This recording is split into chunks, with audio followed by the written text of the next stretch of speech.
My name is Heather Parker. I graduated from Ferris High School, 1992, and I am an opera singer. I really believe that those elementary years were so, personally for me, so formative and critical.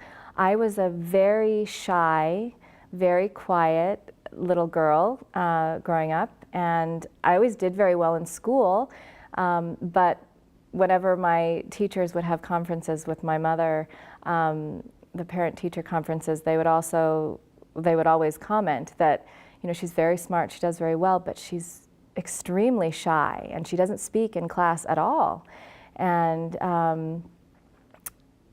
my elementary teachers were so encouraging to me when I guess it was fourth grade that I started to come out of my shell, and it was a particular teacher. She was my homeroom teacher, Mrs. Fisher at Hamblin, and I had seen the movie Annie, and at the time no one knew I could sing. I didn't know I could sing, and but I loved this character. I wanted to be her, and I would sing the songs all the time at school. And I started for homeroom sharing time.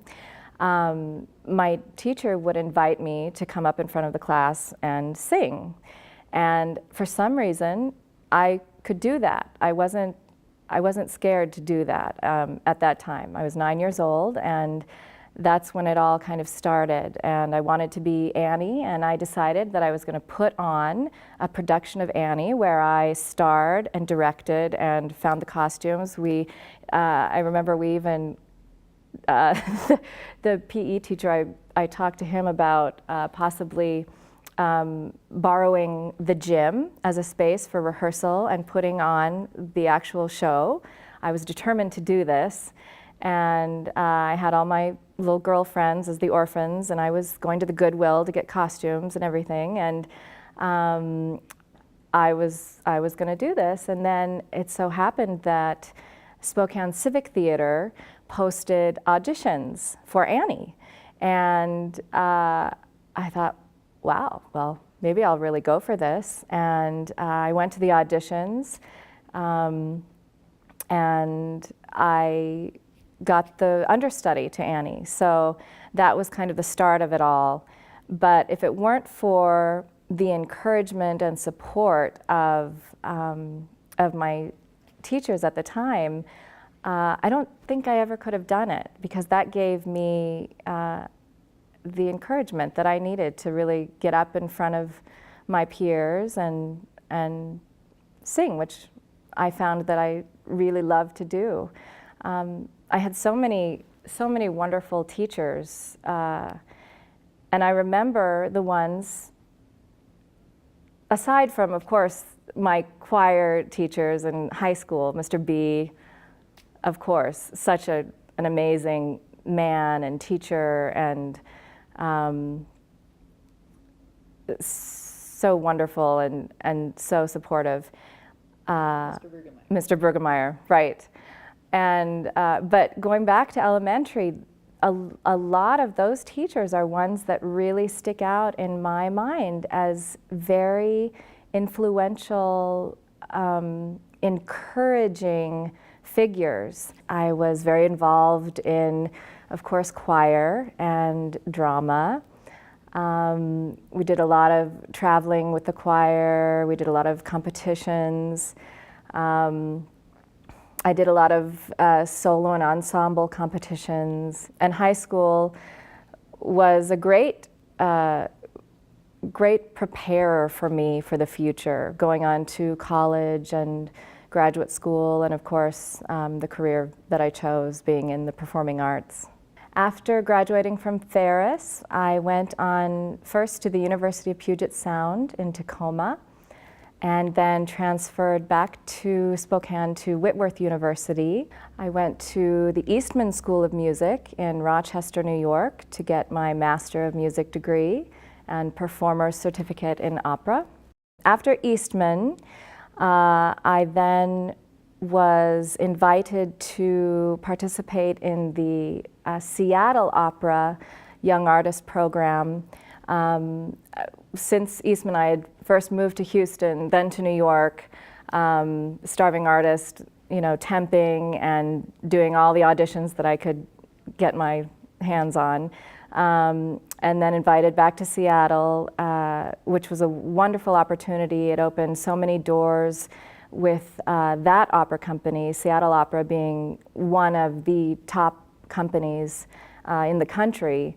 And that allowed me to get my foot in the door there, so that I was then invited back to do some main stage work in Seattle, which was wonderful, and working with just top-notch conductors, directors, other performing artists was really a thrilling time for me. Also, that same year that I did the Young Artist Program in Seattle, I won a competition in New York, which was the Licea Albanese Puccini competition.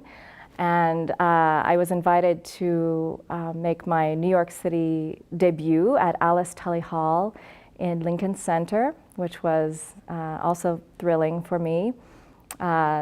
Also very nerve-wracking, but a wonderful opportunity. And since then, I have been very blessed that I've been able to perform in many opera companies around the country and do what I love to do. A teacher who has been most instrumental to me and my career is, without a doubt, Ms. Marjorie Halverson, who kind of found me at a very early age. I was doing some performing with Civic Theater, and she came up to me after a performance, and she really encouraged me to pursue singing and to study it and to really, really kind of delve into it in ways that at first I wasn't so sure I wanted to do. I originally wanted to be on Broadway, and which I still love. But she encouraged me to explore some classical training, and she kind of took me under her wing, and she saw something in me that I didn't necessarily see or know that I was capable of. And if it weren't for this woman, I don't know what I would be doing. I certainly wouldn't be an opera singer. She never allowed me to realize that perhaps I couldn't achieve what it was that I wanted to achieve. That wasn't in her vocabulary. And now, I lived back east. We lived in New York for several years, and then built a home in Pennsylvania, but family circumstances have brought us back to Spokane, and it's wonderful to be back. It's wonderful to be studying with Marge again, and she's helped me so much. She's created so many wonderful opportunities for young singers in Spokane. I think we don't realize how lucky we are to have her here as a resource, and all teachers that show such an interest in you as a student. It's so important. I came from a home, my parents were divorced. It was just my mother and I, and school was always my kind of extended family. And teachers play such an important role as your sort of extended parents, and the way that they can believe in you, nurture you, encourage you, inspire you, can change your life. I love to sing, yes I do.